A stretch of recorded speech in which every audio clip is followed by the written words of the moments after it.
When writing my recent book that Ray was speaking of, The Life of I, The New Culture of Narcissism, I wanted to, above all else, examine Christopher Lash's provocative statement in his original and seminal work called The Culture of Narcissism, which I was, in a way, embarking from, that the prevailing culture brings out the narcissism in all of us. Narcissism, as he pointed out then, is much more than any kind of ordinary vanity or selfishness. It involves at its core a grandiosity, an inflated sense of self-worth and a sense of superiority over others. It gives a sense of entitlement and a willingness to exploit and a lack of empathy.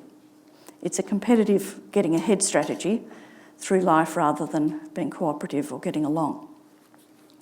American scholars have shown that narcissism amongst American college students, measured by a standard psychological measure, has risen by 30% between 1979 and 2006. And it's especially steeply rising in the 2000s. Cross-cultural studies show that at its broadest, the two aspects of modern society which seem to be increased narcissism are selfish individualism and a form of hyper-capitalism.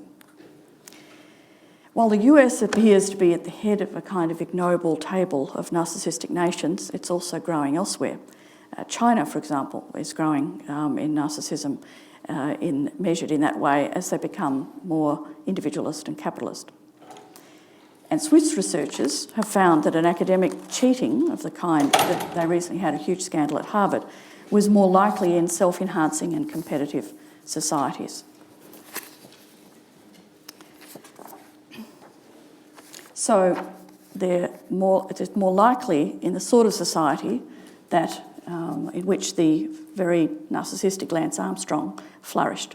And his ethos was, described by one of his teammates, whatever you're doing, those other fuckers are doing more. The ideal of democracy, surely, if it is to be worth anything, is the opposite of a narcissistic worldview, that some people are worth more than others. Every extension of the social contract over history has reflected the impossibility of maintaining legitimacy on the part of an elite while practising forms of exclusion.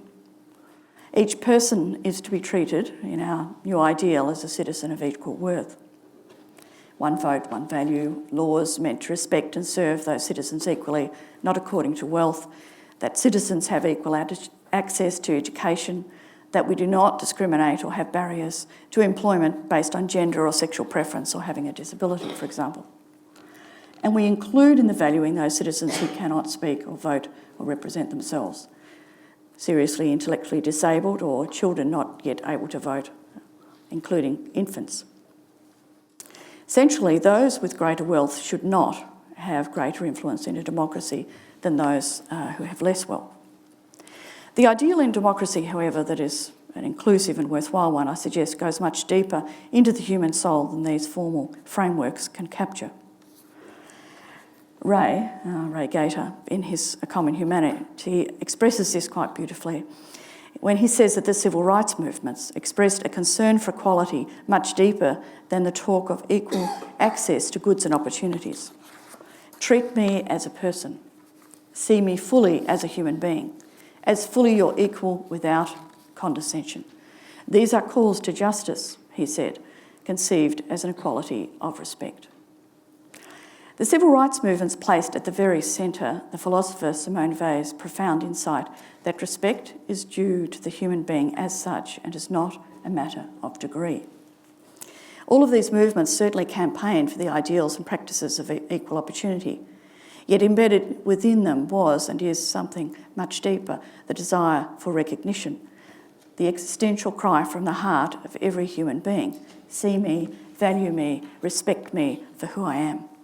Do not devalue me for being a woman, person of colour, gay, or having a disability. In my book, I use all kinds of different characters, their portraits, to try and capture a societal trend. Lance Armstrong for cheating in sport, many others on a chapter on sexual narcissism. But to dramatise the chapter on neoliberalism in the second half of the book, where I wanted to talk about the shaping of all of us by the modern economy and the cultural logic which flows from it, was a tough one. Until I started reading Ayn Rand. And I have to admit, I completely had dismissed her as a kind of kook. And she is a kook, really. But she is, however, someone I had completely underestimated the influence of. She is not only an internationally best-selling novelist, but about a third of all Americans have actually read her. She has very idealised portraits, always male heroes, excellent jawlines. She divided the world in this incredibly simplistic way into the producers and the parasites. And the latter, the parasites, are those on state welfare. She extolled the virtues of laissez-faire capitalism in an extreme way, where the spirit is caught in one book called The Virtue of Selfishness. She argued that altruism was a moral evil. Her creed of, she did express this selfish individualism, and I'll just give you a quote now, where she said, "I am done with the monster of we, the world of serfdom, of plunder, of misery, falsehood and shame. And now I see the face of God, and I raise this God over the earth. This God will grant them joy and peace and pride. This God, this one word, I." Her last lecture was called The Sanction of the Victims. You can find it on YouTube, where the victims were the wealthy business people present. She claimed they were the victims of an unspeakable injustice, the most hated, denounced, oppressed group in American society. When she first started writing, she was regarded as someone absolutely at the margins. But what was interesting was that as time went on, and she was really in her 80s by the time, she actually had begun to express in a very populist, very kind of rabid way, nonetheless, ideas that much more serious ideas coming out of neoliberalism and more serious economists like Friedrich von Hayek and Milton Friedman were arguing about in terms of inequality and wealth creation. Interestingly, she exerted a very powerful influence over one of the most significant figures in recent American economic history, Alan Greenspan. He was part of her kind of cult, part of the inner circle for decades. He never really separated from her ideology and certainly never repudiated her. He did kind of brush it under the carpet of his participation in American government, but nonetheless he remained an acolyte all his life. And he presided, of course, over the deregulatory practices which led to the global financial crisis. Now, of course, if it hadn't been him, it would have been someone else, but it's highly interesting that he was so influenced in such an uncritical way. The novels are all about creators and producers and being dragged down by moochers, looters and the mediocrities of life. At Tea Party rallies, they wave placards such as "Rand was right." So she is enduring, and she was and is representative of more than idea, more a zeitgeist, that inequality doesn't matter.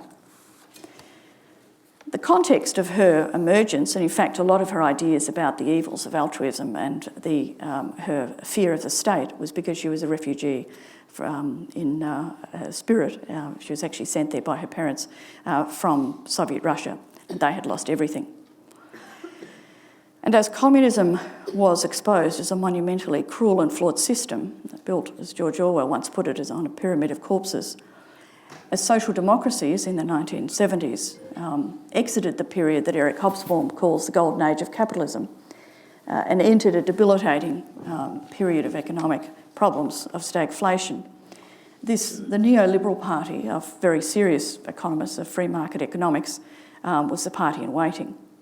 And they brought with it a new attitude to equality. And if Rand is a kind of populariser, nonetheless, someone as important and influential and serious a thinker as Hayek, for example, said about inequality, and I'm quoting, "I have come to feel the greatest service I can still render to my fellow men would be that I could make the speakers and writers among them be thoroughly ashamed ever again to employ the term social justice." New attitudes to inequality became part of our dominant common sense.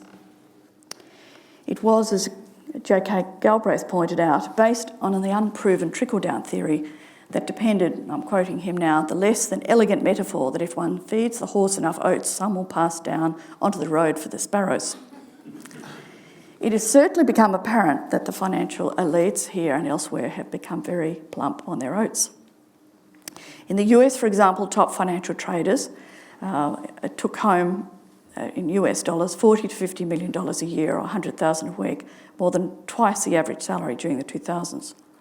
During the 1950s and 60s, United States CEOs earned about 25 to 30 times what their employees did. But in the neoliberal era, their pay packet grew by 725%. In 2008, they earned 300 to 500 times what their employees did. The CEO of Walmart, and I'm just giving some of the many figures on the extraordinary levels of inequality which developed, the CEO of Walmart earned a cool 900 times what his employees did. His family is worth what the bottom 40% of Americans are. And if in the 1970s the top 1% owned 20% of America, they now own 40%. The three richest people in the world now earned as much as the poorest 600 million altogether. And it's these figures on this new kind of inequality and the ways in which wealth inequality in particular can be entrenched, which has caused Frenchman Thomas Piketty's new book, Capital in the 21st Century, to become an international bestseller. So there seems to be an embryo of a new discourse starting. The Pope has weighed in on inequality, condemning it. So did Obama in addresses in 2000 and 2011 and 2013, although he's actually done rather little. Even Prince Charles, bless him, has put in a plea for a more responsible form of capitalism. And all these forms of inequality that I've just been giving you a very thumbnail sketch of, as Joseph Stiglitz quipped, it's a kind of inequality that makes it now look more like trickle-up economics, because particularly in the US, but elsewhere too, the middle class has been hollowed out. And although Australia's done much more to preserve both the safety net and the middle class has been less hollowed out than in the US, nonetheless from 1980 onward, the top 10% received almost half the growth in income. And according to a recent Oxfam report, the top 1% now is worth as much as the bottom 60%. Any suggestion that it is problematic to have these levels of inequality is to be said to be involved in class warfare and politics of envy, as Joe Hockey described it earlier this year when defending his budget. Growing inequality, he said, speaking to the Sydney Institute, is fine. Any problem with it is envy. A rising tide will lift all boats. So this is an ideology which accepts and even celebrates inequality as a natural result of human hierarchy, of human beings where hard work and talent make for success. Now, what I want to now do is show why I think, using some very interesting recent work in social psychology, that in terms of democracy, inequality may not be fine after all. That's if you need convincing. Psychologist Paul Piff has done some really interesting new work into the effects of wealth and inequality on how we see ourselves and how we behave. He found that as people grow wealthier, they are more likely to feel entitled, to become meaner, and to be more likely to exploit others, even to cheat. He conducted a series of revealing experiments. One was very simple. Researchers simply positioned themselves at crossroads in California. They watched out for aggressive, selfish behaviour amongst drivers and then recorded the make and model of the car. Piff found that drivers of expensive, high-status vehicles do behave worse than those sputtering along in old bombs. I found this enormously satisfying because I've always been the one driving the old bomb and being cut off. They were actually 4 times more likely to cut off drivers with lower status vehicles. And when you're walking as a pedestrian, you should carefully look left and right before a crossing, because they were 3 times less likely to yield at pedestrian crossings. And if they were anyone driving an old bomb, the least expensive car always gave way to pedestrians. So fascinated by these results, Piff and his colleagues then went to look at what created these impulses to bad behaviour. And in their laboratory, they found that the richest students were more likely to consider, and I'm quoting, stealing or benefiting from things to which they were not entitled. than those from a middle class or lower class background. Even people simply primed to feel rich, given cues to feel wealthy, tended to put their hand in a sweet jar and grab more lollies that were meant for the children in a lab next door than those who were primed to feel disadvantaged. The reason it turns out that even thoughts of being wealthy can create increased feelings of entitlement, and that, of course, was what sparked my interest in it, because entitlement is at the very centre of narcissism, along with a willingness to exploit. What happens, it seems, is that you start to feel superior to everyone else and thus more deserving. Something, that I'm determined to get the respect I deserve is one of the items on the narcissistic personality inventory, one of the ways you measure it, versus someone who might tick, I'm happy to get satisfactions in life as they come. That sense of entitlement and the obnoxious behaviour along with it, all of us can bear in mind, can come upon you quite quickly. As quickly as sitting down and playing a game of Monopoly. The next thing that Paul Piff did was, under TV cameras, create an experiment where one player in Monopoly, let's call him Joe, was given $2,000 to begin with and another $200 every time he passed go. The other player, let's call him Bill, got $1,000 when he started and $100 every time he passed go. Joe got a Rolls Royce as a token, and he can roll 2 dice, while poor old Bill gets just 1 roll and he has a little humble elf shoe that he uses. So they created conditions of advantage where feelings of superiority and entitlement might show. And they film it all on camera. So a New York Times magazine reporter was watching it all, Lisa Miller, and she describes it very well in a highly interesting article that you can find online. As she said, it was like watching a film of higher primates exhibiting dominance. Joe, the rich guy, starts smirking and he kind of balloons in size. He begins to sprawl and he adopts this expansive posture and he takes up a great deal more room for a start, whereas Bill sort of, He starts smacking, this is Joe, smacking his piece down on the board, it's smack, smack, smack. And he, at the end of his turn, the whole board is shaking. By 4 minutes, he gets impatient and he grabs Bill's piece and starts moving it for him. So by the game's end, he's just now all business. He's totally ruthless and his expression goes stone cold as he efficiently, kills off Bill in the game and he wins. Well, you might say, it's only a game, which it is. Except they've also found this sense of entitlement to be true of people who were, in real life, better off. Now, I should say here that we're not talking about absolutely everyone. We're simply always in psychology and sociology talking about trends. So the trend was for this sense of entitlement to also be evident in real life. Wealthier people were more likely to agree with statements like, I honestly feel I'm just more deserving than other people, and place themselves higher on a self-assessed class and social ladder that indicated increasing levels of income, education and job prestige. This had a very straightforward and clearly measurable effect on behaviour. For example, when they were told they would have their photograph taken, well-off people were more likely to rush the mirror to check themselves out, and they were more likely, when asked to draw themselves as a circle to represent themselves, draw themselves as very large circles and draw other people as very small circles. And if you think of yourself as larger than life, larger and more important than other people, it's hardly surprising that your behaviour might become oriented towards getting what you think you deserve. As Piff says, this goes way beyond the individual to noxious social attitudes, like being punitive towards the poor as Dole bludges while living the because I'm worth it lifestyle. And as a society becomes wealthier, it can therefore become, and this is one of the ways of showing it and looking at the results, more narcissistic, less empathetic and unwilling to look after the vulnerable.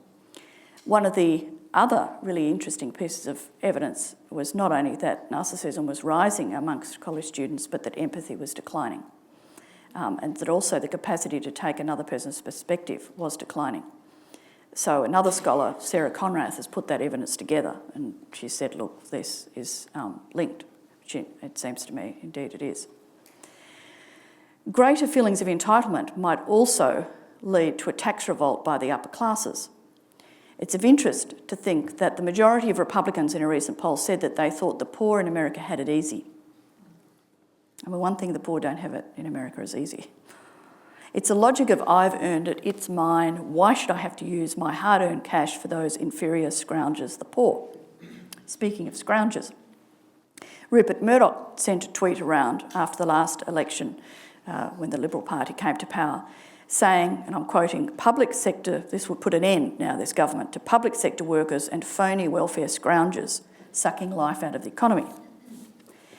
So the danger then is that wealth cultivates attitudes that are against redistribution and for privilege. And our whole society here and in America or elsewhere has been growing wealthier. Piff says, and I'm quoting, the more severe inequality becomes, the more entitled people may feel and less likely to share the resources they become. The wealthier that segments of society become, the more vulnerable communities may be to selfish tendencies, and the less charity the least among us can expect.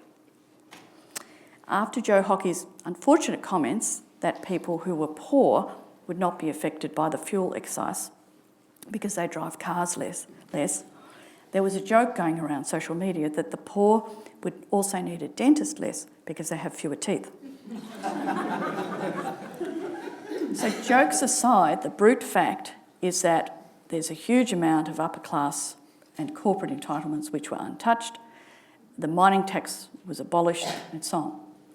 Former Liberal leader John Hewson, hardly what one would think as someone who takes up the cudgels for the poor and the vulnerable, author of extremely radical free market policies, but nonetheless has said the disposable income of lower income and single income groups would reduce, in his calculations, by 12 to 15%, while those on higher incomes would only have a temporary cut of about 1%.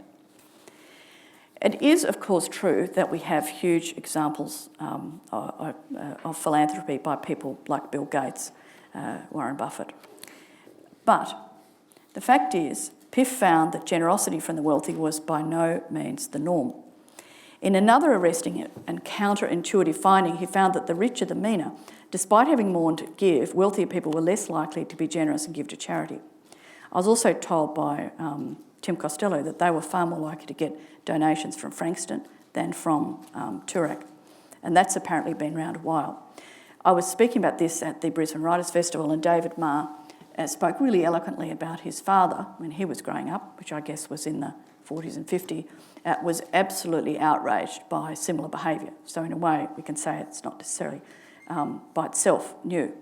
But what is new is the justification for this kind of inequality. That outrage that his father expressed is now giving way at best to uncertainty as whether or not we really should be able to object to this. Here's another of Piff's findings. When well-off people were presented with a person who entered a laboratory in distress, they showed less empathy. And they were less likely to help them unless they just watched a video about child poverty, about low-income people.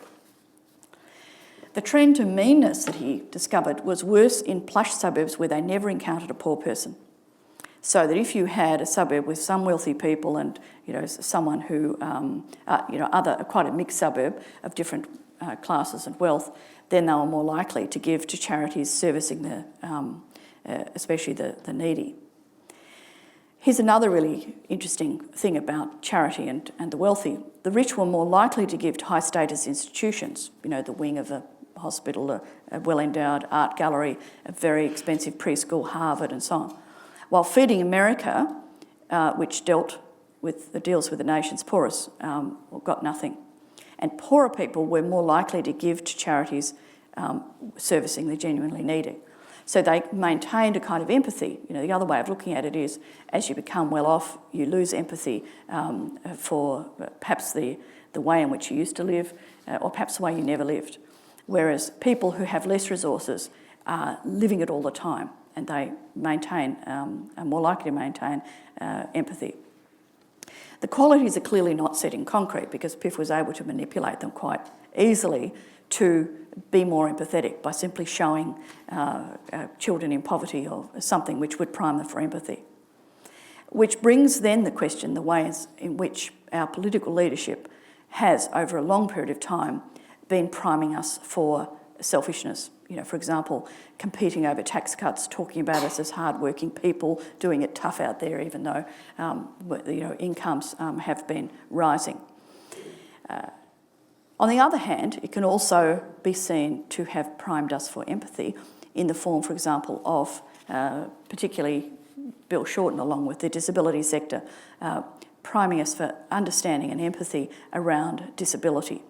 Because in the end, Australians did come on board with a change to the way we deliver disability assistance and also the way in which we fund it.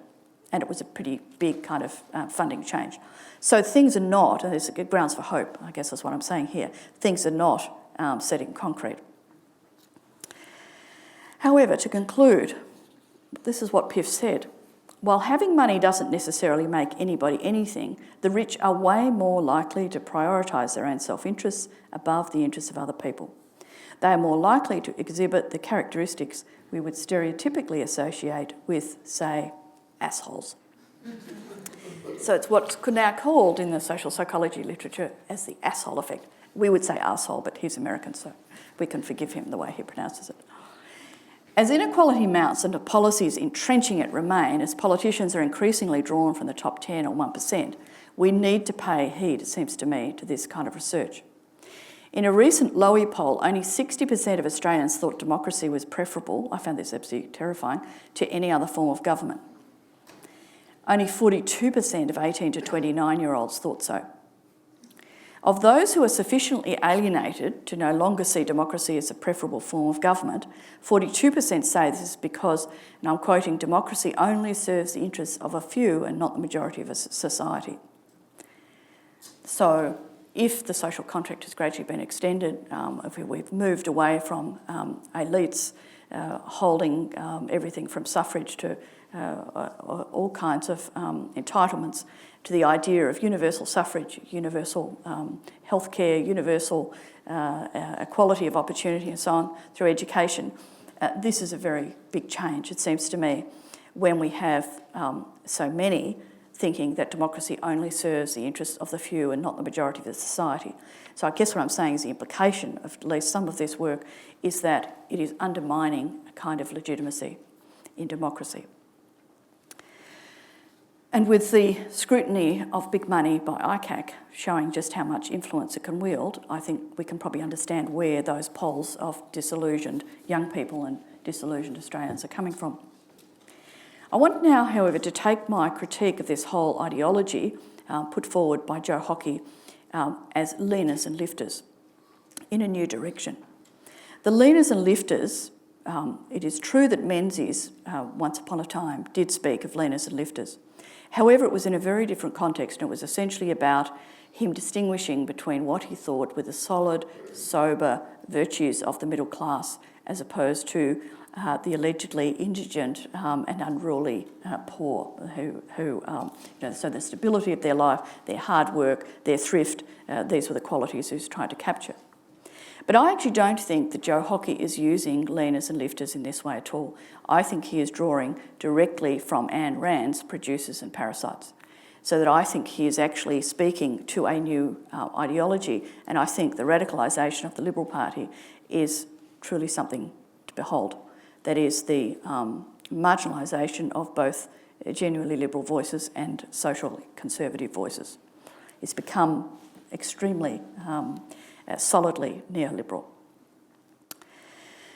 But now let's examine this whole idea of leaners and lifters. After a lifetime of proselytising on behalf of producers and denouncing anyone needing government assistance as parasites, when Ayn Rand herself became old and sick, and her husband did also, she discovered that even a best-selling author could not afford healthcare in neoliberal USA. So she availed herself of Medicare and ended her life on what she had despised, social security. Which then brings me to neoliberalism, and I write about this in my book, and care has been a preoccupation of mine for a really long time. It brings me to neoliberalism and what I call the care deficit. In fact, as children or in old age or when we get sick or become disabled, leaning is experienced and is entirely legitimate on all our parts. Yet dependency now, I would argue, vulnerability has a whiff of the shameful. There's a cultural logic, a new social ecology to the new economy. It affects our values even unconsciously, what we take pride in and what we feel shame over. In reality, as the German sociologist Norbert Elias showed in his account of changing sensibility in the making of the modern self, a book called The Civilising Process, what we can feel shame over can change dramatically. There has, for example, been a veritable revolution in all the things such as hygiene that we now are terribly ashamed of. It was very interesting to me to learn that our puritanical forebears, flagellating themselves with birch branches over immoral behaviour, were extremely relaxed about other matters, even shameless perhaps about personal hygiene in the body. They ate with their hands, wiped them on their clothing or their hair, spat and shat on the streets, and they might pour the contents of their bedpans out of the window onto a hapless neighbour's head. Now we are so obsessed by hygiene, this seems completely appalling. From flossing to deodorant to removing the sin of smell, some experts are saying that there's now too much sanitation and that's the cause of the rise of autoimmune diseases. I can't comment on that, but it has been shown that the more dirt a child encounters, this is why my children never had asthma, they don't get enough acquaintance with dirt and bacteria, so their immune system doesn't develop properly. But going back to this question, so that shows you how shame can really be transformed. Going back to this question of dependency and how I think it's developing as a new kind of form of shame, vulnerability, neediness in the new economy. I was caught, as this was all developing in the 90s, by a really witty episode of The Simpsons, which I love. Okay. They have this Maggie, who's the little baby, is being placed in a daycare centre by Marge, the mother. And it's in a fictional Anne Manne School of Tots daycare centre. And on the wall there's a huge placard, "Helping is futile." Marge gives a very loving and motherly list of things that Maggie needs in order to get her to go to sleep and how she needs her bottle and all the things, and she outlines this to the Ayn Rand figure, who's the proprietor. But the Rand character looks at her sternly and says, and I'm quoting, "Do you know that what a baby's saying when she reaches for a bottle? She's saying, 'I am a leech.' Our aim here in the creche, the Ayn Rand School of Tots, is to develop the bottle within." Now, I thought this was really delightful because of what I was seeing through my reading on care work, reading on everything from childcare to elder care and so on, but also particularly in relation to women, it was this new ideal of being self-sufficient and economically productive. So this episode captures very wittily, we are all meant to be self-sufficient. We are not meant to have too many dependency needs. So this new core shame, it seems to me, in a neoliberal society around dependency actually has a sociologist. And the just superb sociologist on all of this is Richard Sennett. And he's described these new kind of attitudes as what he called acid insinuations. But that was only in the late 90s. In fact, now I think they are open insults, because if you think of the way the public discourse, the kinds of things that now can be said about people who are on government assistance or welfare. But these accusations of parasitism extend far beyond whether or not you're receiving government assistance. And we cannot really understand this rhetoric of leaners and lifters without understanding this aspect of the new capitalism.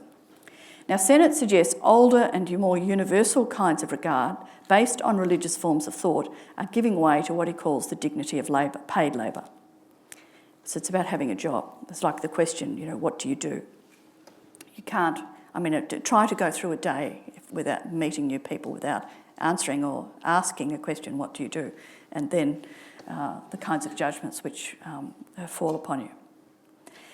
That remark that I quoted earlier of the radical Christian philosophy, Simone Weil, about respect being due to the human being as such and not being a matter of degree, is giving way to a world where the worker, as historians Linda Gordon and Nancy Fraser argue, has become, and I'm quoting, the universal social subject.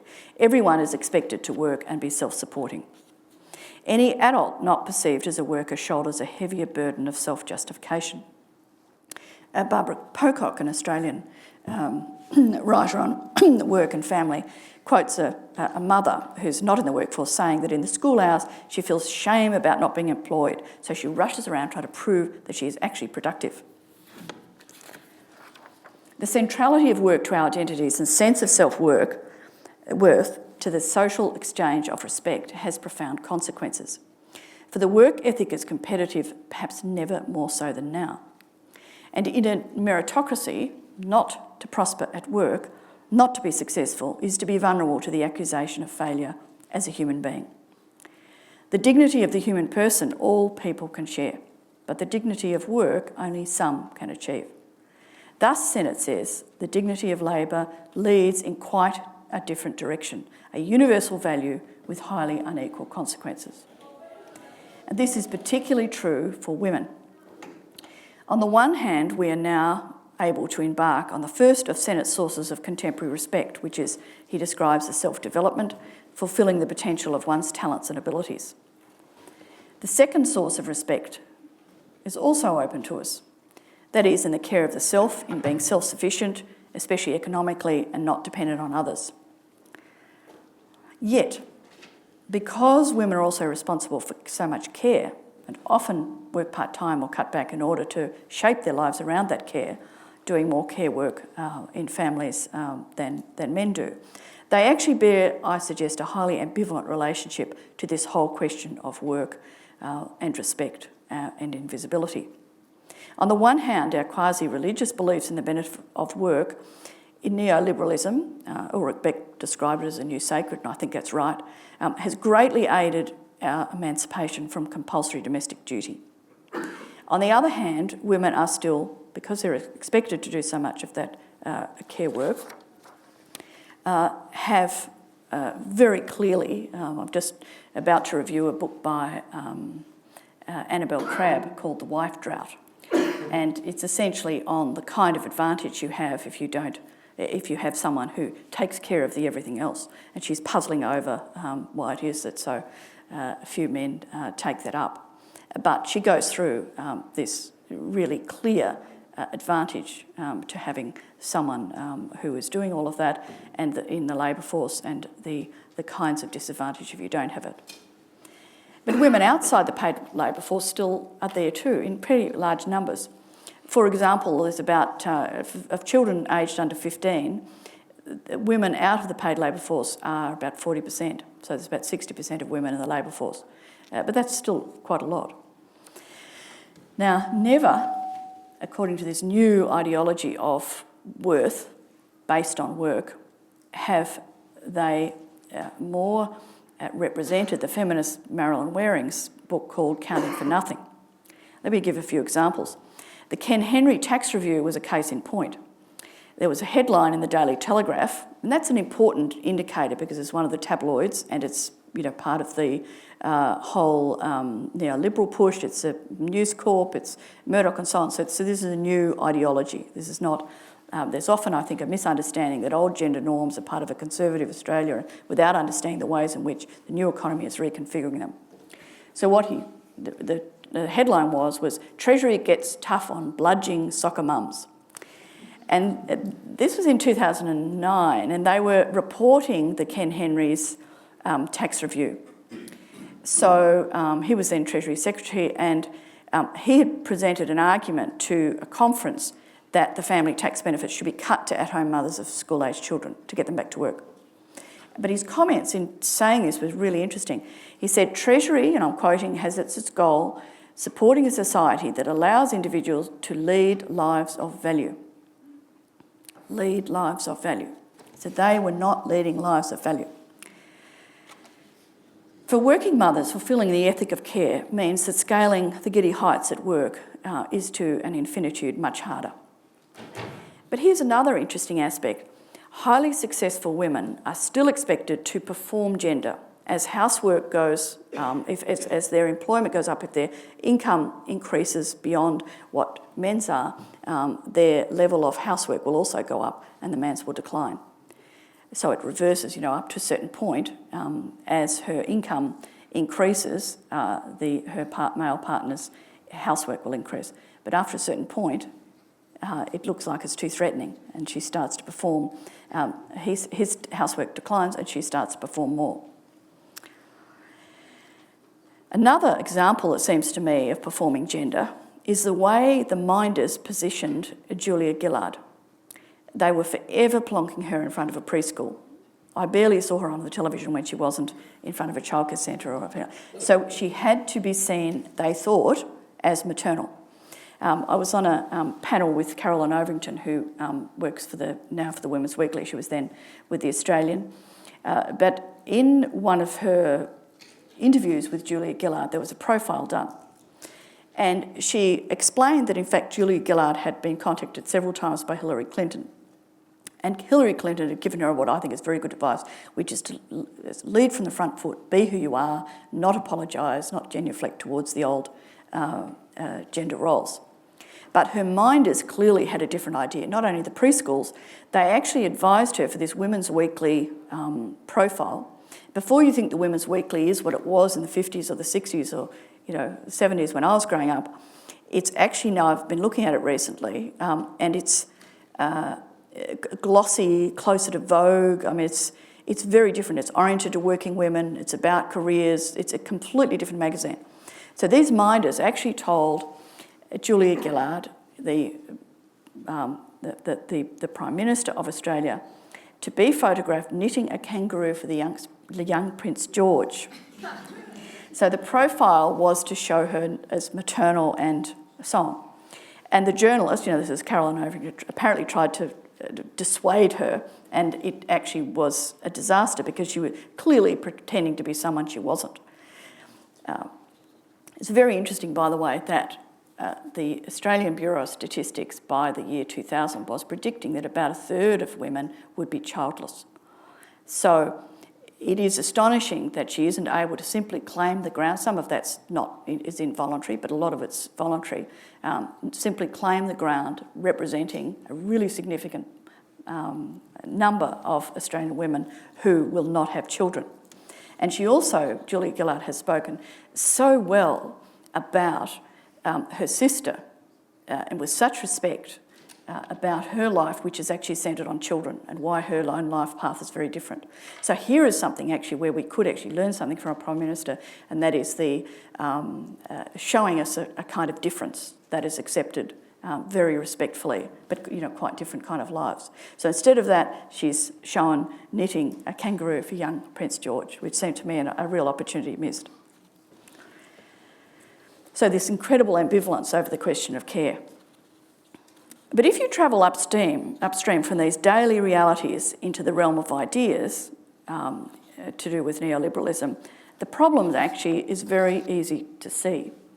And it's been identified by Nancy Folbray, who's a feminist economist, who points out that Adam Smith, and by implication all those who are writing neoliberal economics, certainly Adam Smith in his work, The Wealth of Nations, focused on economic man, maximising his self-interest in the marketplace, entering and exiting contracts and so on. And the contemporary ideal of this now, in our own time, is a human type who is really the equivalent of the unencumbered male, perhaps not even a father, but someone who's able to fulfil extreme worker norms of long hours, without care obligations or dependence, without, as Wayne Swan once put it, all that dead weight of family obligations in the saddlebags. Transported, though, to the relational world, economic man sounds more like someone with a narcissistic personality disorder. If Smith took for granted a Mrs. Smith at home, because that's how he thought care would be done, providing altruism, care for all the family members, and so that this economic man was created based on the idea that there was someone else, gendered into the private realm, would be providing all of that care. But now we want Ms. Smith to be employed to. Because actually we are shifting to a new kind of paradigm. And a lot of the discussions about the persistence of old gender norms, and they're indeed present, as we can see with Julia Gillard, miss this larger, deeper seismic shift in the tectonic plates down, below the surface. And they're brought about by the new economy. So a sociologist, Anne Manne, has pointed out that this paradigm shift has occurred in most Western societies and actually has been brought about on the part of states. And she calls it the farewell to maternalism, away from the traditional male breadwinner, female caregiver model of the family, the breadwinner and the housewife, to the idea of employment for all and the universal breadwinner model. We often attribute this to consequences of the feminist revolution or of women's choices, and assume that these changes are coming from the grassroots, and that is certainly part of the story. But this other part is a lot of the changes are being imposed from above. In fact, this new paradigm is being installed by most Western governments. You would be surprised to see, including in conservative governments, a near universal belief in the importance of early childcare, for example, or acceptance of it. Not necessarily willingness to pay for it, which is a different thing. It's in the OECD, European Union, World Bank, International Monetary Fund. And behind it all is a demographic imperative that so many nations now face below replacement fertility and a large cohort of ageing baby boomers, which means essentially fewer workers supporting all the dependent citizens. So this is a tremendous push to have not only women but also older people remain in the workforce. But because it is about economic interests, I think, coming from the state, than genuinely women's liberation, employment for all reduces the welfare bill. Hence all the moves to try and push sole parents off welfare and into work. The title of one of the OECD documents really both caught the mood, but also I thought was really quite arresting. It was putting more women to work. So while women are expected to enter the labour force in all of these documents, there remains throughout them a continuing assumption they'll provide or organise household and dependent care. And that last expectation is crucial because it makes it sound, to me, more like the road to exhaustion than emancipation. And one reason for the care deficit is that as care moves partially out of the private realm, it needs more, not less, government funding for support services, childcare, elder care, respite care, accommodation and so on. And it needs to have new labour market regulations. Parental leave is simply a new labour market regulation. In order for people to remain in the workforce lifelong, which is the new aim, but also to be able to work and care effectively, and where the leave is presented as gender neutral, so that either men or women can take it. Yet it is precisely at the moment when the ascendancy that all this was taking place, that the ascendancy of neoliberalism also meant that governments are aiming at a contraction of state spending as a proportion of GDP and a deregulation of the labour market. So there's a kind of a head-on collision. The OECD documents are also quite frank about how in an insecure labour market, which is another aim, because it is meant to create for greater economic efficiency, women's work acts as a kind of hedge funds against their partner's potential unemployment. So the new expectation is essentially that women will be granted brief leaves of absence around childbirth, a day off, carer's leave and so on, if an elderly parent has a stroke, but close to lifelong full-time work as possible. At both ends of the life cycle, and in between, there's this new preoccupation. And the push has occurred under conservative as well as progressive parties. It happened under John Howard, even though nobody really kind of noticed it, and they just noticed that he'd done the baby bonus without seeing it, but baby bonus for stay-at-home mothers, but they didn't see all the other things that he was also setting in train. And now, of course, the baby bonus will be pulled back because it's the newer, younger Liberals like Joe Hockey are much less sympathetic to those kinds of choices. Ross Gittins summed up about one of the budgets. Work, work and more work. The budget was obsessed by work. Those who aren't working should be. Those who are working aren't working hard enough. Those considering a retirement should resist temptation. So despite our rhetoric about choice, it's a bit like Henry Ford's quip about the early Fords coming off his production line. You can have any colour you want so long as it's black. Now, why it matters? Obviously, it really deeply important matters of justice, the way in which you work, the way in which you care are being distorted by a society that in essence wants women to work but doesn't really want to have to pay for it, doesn't really want to have to pay for the care that we need to give. It's a matter of wanting to continue free riding, to use an expression from economics, on their care while expecting them to sort of do it all at once. It is a new kind of ideal which seems to me emerging of what Sanya Luther, who is a researcher who is looking at adolescence, the US, described as effortless perfection. So this effortless perfection is meant to be delivered while taxation is remaining very low. We're one of the lowest taxing nations in OECD nations, even though we are told all the time that we are taxed so much that we need tax cuts. But lower taxation, this smaller state, the absence of a willingness to make these really important reforms in the labour market means less for everything. It means childcare is very expensive.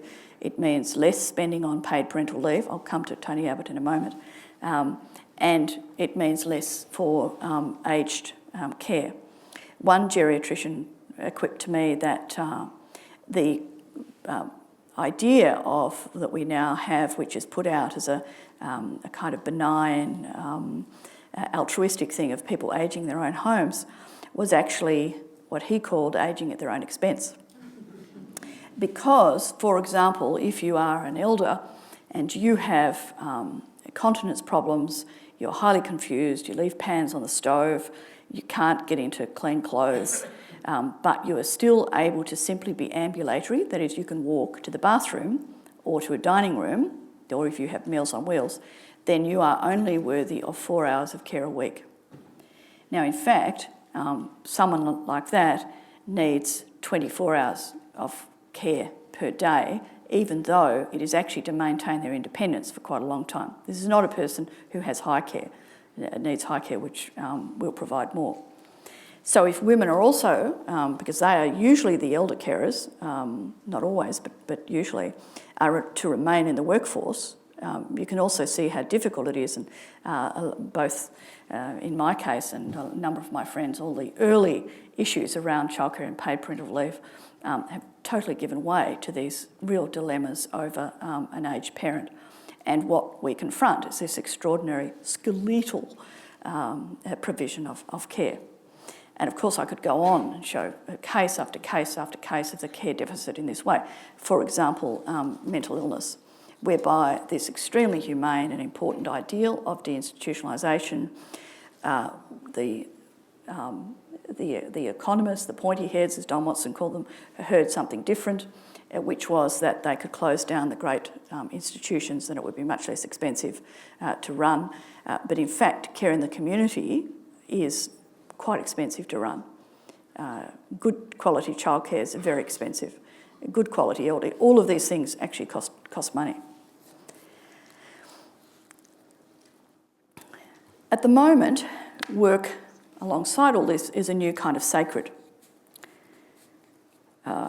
And that the fact that Hugh Mackay captures this, and he has this line about how everyone greets each other, how are you busy, and you have to be producing all that you are doing, and showing that you are somehow not inactive. It's terrible to fall into a kind of fallow. It's terrible to be not busy, and there's a hierarchy of time. The busier, the more powerful you are, so that people who are outside that, say doing care work, are actually seen as diminished because they are not somehow into this hierarchy of time. It is essentially based on the businessman's idea of time as money. So if you actually have time to burn, then you bear a very uneasy relationship to this new kind of world. But on the other side, when you have women going into the workforce with care obligations, you have things like female doctors who do an internship as a surgical registrar. This is a case someone told me about recently, and was very talented at it. They wanted her to go on. But the hours were so uncompromising, she instead ended up going into general practice. A lot of women in general practice. Young female lawyers tell also of 16-hour days and see a choice from older colleagues of leaving work altogether and never seeing their children, when they look at their older colleagues. So the model for the ideal worker, these quite extreme kind of worker norms at the peak of professions, is still largely based on the old male life cycle, training early, getting established in professions, working long hours, above all else, delegating care responsibilities for other people. And it's our long hours work culture that also means that you would therefore need is a kind of virtually 24-hour care, provided in order to live this kind of a life. Hence Annabel Crabb's book, The Wife Drought, because she's observing amongst how few of people like her there are at the very top because of this absence of the kind of the wife, but also that they have so few jobs which actually accommodate any kind of flexibility. And the other difficulty is that the fetishisation of paid work, as Ulrich Beck points out, actually reinscribes and reinforces male traditional roles. So that even though people will coo and become overcome with tenderness and gratitude, should a man look after a baby for some months, nonetheless, it's not, if they actually got right out of the workforce, then I suggest they'd be shamed at least as much as women who leave the labour force for a time. So even men with egalitarian ideals often work much longer hours. I was really caught by one writer on work and family, Ali Hochschild, who has this example of a 65-year-old man who ought to be retired, and he's caring for his elderly mother, but he says, if a man is caring for others, calling, shopping, visiting, it shows the world he has failed as a man. So, here's this ideal of work which works against what you might hope. Tony Abbott's parental leave scheme, a great deal has been made of how much money is given to the well-off mothers. And it is true, it's kind of his little bit of Sweden. It is a very strange thing to have in a society which is so trying to restrict expenditure, to have something which, at least for 6 months, is similar to a Swedish-style parental leave system. However, I suggest that it is half this, Swedish generosity, but it's half neoliberal wolf camouflaged in feminist sheep's clothing. And that is because the very generosity of the money offered, which will be whittled down, I'm sure this will be the case, it's actually quite a short time period that they're speaking about. And it obscures something that the parental leave, I've been involved in these debates now since the 90s about parental leave. And what is missed is that where they were brought in Scandinavia was actually, there was a third party to all of this, which was the child. And the child is constituted as a citizen, thought of as a citizen who has rights themselves. So in fact, the parental leave, we often hear it talked about as if it's just baby leave, and it's quickly transformed from parental leave to maternity leave and seems to be just leave around childbirth and recovery. But in fact, it was always intended to give the option of parents, either parent being able to be close to the child and not using so much institutional childcare in the first year particularly, but where parents could share the care, so that there's a period of leave which is not able to be transferred to or taken out entirely by the mother, and that encourages fathers to be involved in their care. But the idea was parental care for the benefit of the child. Whereas if you look at our discussions, and even the recent Productivity Commission discussions, the child somehow disappears out of the discourse. And it is simply, they're now saying, well, why waste it on parental leave? Just put it into childcare so that this is, given it's about the first 6 months of life. If you look at parental preferences, there's actually very little preference for institutional childcare for that very early period of infancy. There is a preference for paid parental leave, job-protected leave, where you can go back to your previous job. So there is a commitment to the workforce, but there's a desire to have this new kind of protection around early childhood. But somehow, in our neoliberal version of it, the emphasis on a shorter period and the amount of debate and discussion of the remuneration that Tony Abbott was proposing is obscuring, actually, this important point. And one of the issues, if you don't take that seriously, also is that you will have, if you look at patterns now of women's workforce participation, they actually end up leaving the workforce, and then it becomes much harder to come back, sort of later. They leave for longer and much later. I now want to move my discussion of care deficit to one more aspect, and that is disability. I absolutely loved the response of Graham Innes to the leaners and lifters idea, where he said that he's both a leaner and a lifter every day. We are all, he said, leaners and lifters. And he suggested that our model should be one much more of interdependence, recognising that it's completely legitimate to be depended upon, as in working and providing for children or an elder, someone with a disability, but also completely legitimate to be cared for. Now, with people with a disability, I suggest that that neoliberalism actually offers a similar kind of conundrum. The valuing of work and independence under neoliberalism, which was very evident in the NDIS and the kind of rhetoric around it, really does support the right to work for people with a disability. In fact, embedded in it via a sort of a very circuitous route was actually Amartya Sen's famous ideas about the capabilities approach to justice. If you know the history via Bruce Bonahady of the NDIS and how it was conceived, there was very deeply embedded in it this idea of capabilities.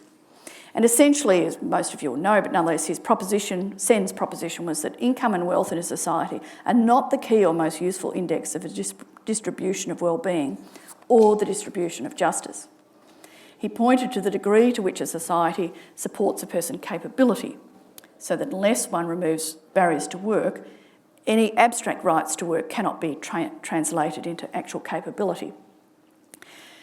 Stella Young, the comedian, very brilliant writer too on disability matters, was recently in the US, and she wrote a very good piece on the drum where she pointed out that everywhere she went on the US, because the legal system there has taken discrimination against people with a disability more seriously, every restaurant she went to had a bathroom for someone who had a disability. But just think trying to navigate your way around Brunswick or Carlton and just that simple thing of being able to find a bathroom. Because in Australia, we have not taken seriously aspects of what's called universal design. That is, you always design a place that gives universal access to a person, so that anyone with a disability can have access. So nowhere are these ideas of Sen's more sharply applicable in the area of disability. If a blind person wants and needs to work, and there's a lot of rhetoric from the Liberal Party, from the Labor Party too, but about the need to get people off the disability pension and into paid work. But if a person is blind and the firm has to pay $1,000 for a Braille text converter, then without a government subsidy, the firm will choose to hire someone else who's not vision impaired. If they're in a wheelchair and there's only stair access, there's no bus service with a ramp, then the right to work is meaningless. Now, Sen also had a vision about capability, and that was the impact of caregiving on capability. He considered care a form of work too, which I do, of great social and economic worth, but one which impinges on the exercise of those capabilities to do paid work and achieve economic independence. And this obviously especially affects women. I mean, one of our most important things is we have begun to think about how we do not measure clean air, we do not measure pollution, we do not measure carbon. And so we're starting to consider how we can bring this into our economic thinking. But it's also true that we don't price care either, in the sense that we don't count it as part of GDP, and often things which are translated from the private realm into a for-profit care, a childcare centre or a for-profit nursing home is actually considered to add to GDP, even though the care may be very indifferent. It's also interesting that the NDIS was a huge issue of whether or not we could afford it, and the extra cost was about $6 billion. But in fact, they've estimated that the value already of informal care, this shadow care economy around disability, is about $30 billion annually. So even by adding that in, there's still this tremendous amount of unpaid work which is being done.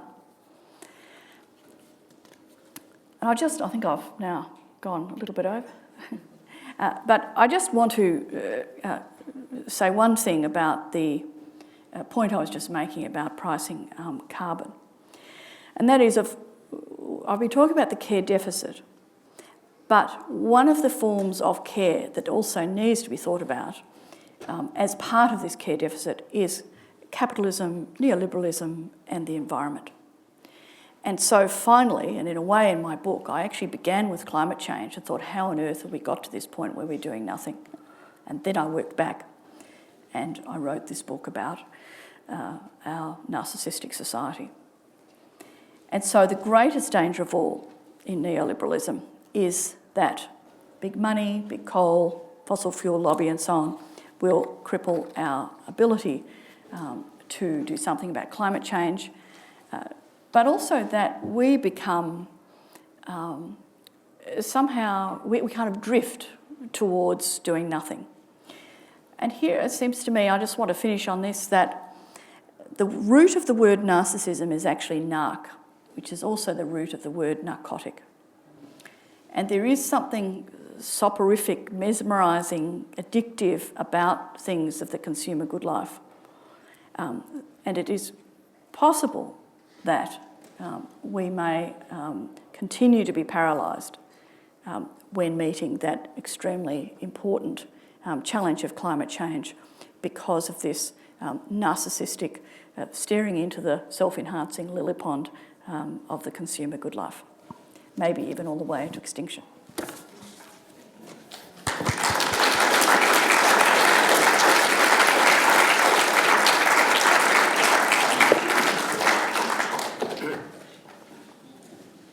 We'll take questions, and as I've done in the past, I'll take them, if a handful from here and a handful from there, so the TAM